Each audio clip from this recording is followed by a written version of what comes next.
natin, pero may kakaibang sarap talaga itong luto ni Pilar eh. Come on, Lolo!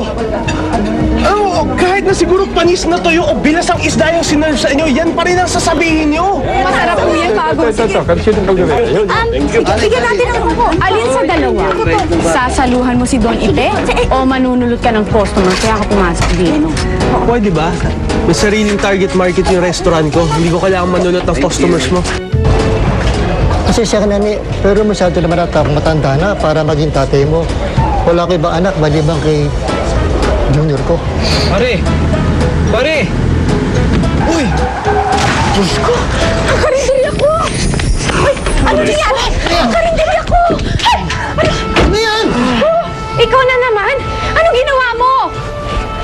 Tatanong ka pa, ikita mo na nga ng banggay! Nananadya ka ba, ha? Bakit sa dami na pwedeng banggain karinderya ko pa? Hindi ko sinadya ano eh! Nakainom ka, no? Iinom-inom ka, hindi mo naman pala kaya? Ano? Oh, sige, ano pa hindi ko kayang gawin, ha? May lasing tukumag na to eh! Ano ba? Jude, tama na. Awat na, awat na. Pang ibig mo sabihin na pababagsakin mo ang karinderya ko? Hindi ka talaga marunong lumaban ng patas. Desperado ka na talaga! Puro sasat ka pa, hindi ko nga sinasadya yan! Ang basang papayos kayo yung dingding nyo! Dapat lang! Ang kumpasan nyo! Ano na? Ulo ko talaga to. There you are, my sweetest, my dearest. Rosa! You are my sweetest, my dearest. Rosa! There you are, my sweetest, my dearest. Maaari ba please take that bird away? Nakakainis na! Baka kung anong magawa ko dyan. Bakit ba naman kasi si Yvonne sumama pa dun sa mga amiga niya sa Macau? I'm so stressed. My God, the restaurant is so stressful. Ma'am, may bisita ho tayo. Magandang gabi, Miss Natasha. Who are you? Attorney Domingo. Remember? Abogado ako ni Isadora.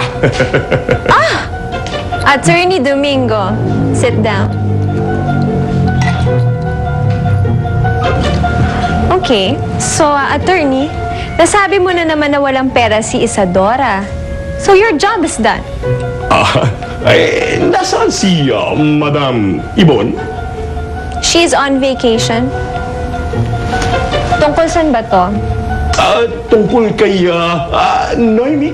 Noemi. Yung nagnakaw ng lahat ng pera ni Cookie. What about? Tinawagan niya kasi ako. Tumawag siya? Kaya kamusta niya si Cookie, ang bata? Pwede ko ba siya makausap ngayon? Walang iya talaga yun. Literal na pababagsakin ng karinderya ko. Hayaan mo na yan, te. Baka di lang ka matanggap na natalo mo siya. Baging ko yung kumag na yun eh. O, tumigil ka nga dyan. Ikaw talaga, papatulang pa. Patulan yung tao. Ate, paano na po yan? Hindi ka na po magsasorry sa kanya? Hindi ka na po ba siya paglulutuan? Talagang hindi na, no? Hindi ko pag-aaksayahan ng oras, ng LPG at ng mantika yung lalaking yun. Manigas siya. Good evening, sir. Tumabi ka nga. Oh, Jude! Sino na naman ba nakaaway mo? Sino pa ba, Lolo? Eh di, yung pilar na yun. Ba't ano nangyari? Well, nabangga ko ho kasi yung dingding ng karindere nila. Hindi ko naman ho sinasadya. Pero kung makapagsalita siya, parang capital offense naman yung nagawa ko sa kanila. What do you expect? Matuwa siya sa kalokohan ginawa mo? I don't expect anything from her at all, Lolo. Wala naman ako mapapala dun sa babaeng yun eh. Ni katiting ng respeto, walang dumadaloy sa dugo niya. Look who's talking now.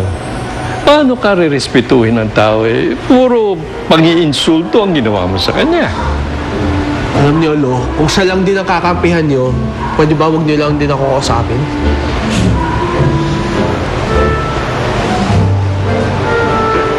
Pikon? Oh, I'm sorry, but Cookie is with Yvonne and they're out on vacation. Ay, kailan ang balik nila? Di ko alam.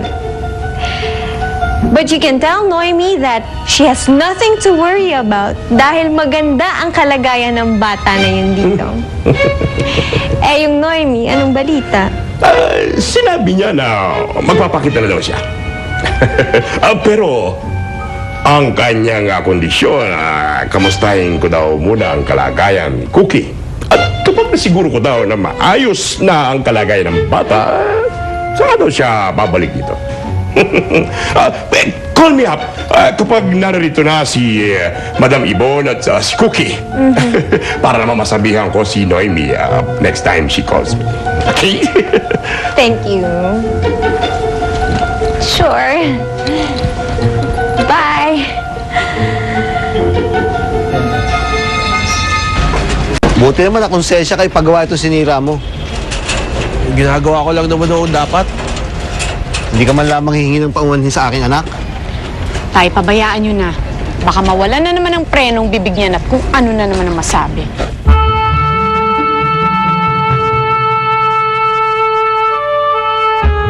Yes, Yvonne. Pag nandito na si Noemi, eh di syempre, mas madali na natin makuha yung kayamanan ng bata. Ah, okay.